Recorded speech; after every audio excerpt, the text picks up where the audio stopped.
Welcome to our lesson about page setup. Let's begin by rendering our image.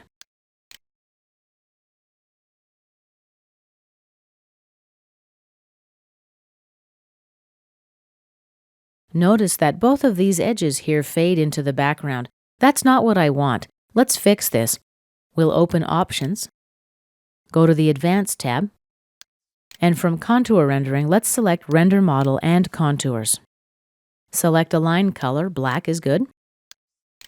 OK. And let's check Contour Fades with Depth. Apply and close, then render again.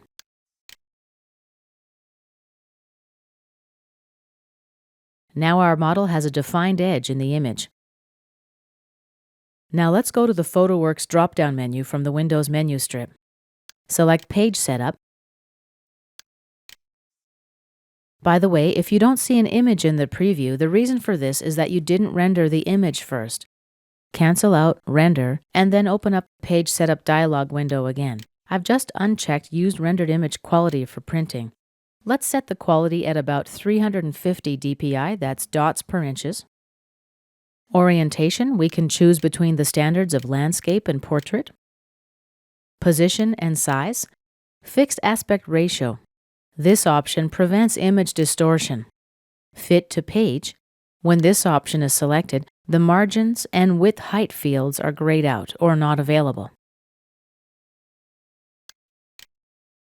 Check Center to center the image on the page.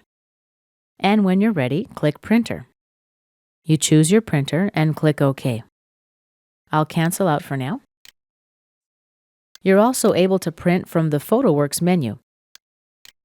Print. Select your printer and click OK. I'm going to cancel out. And this concludes our lesson about page setup.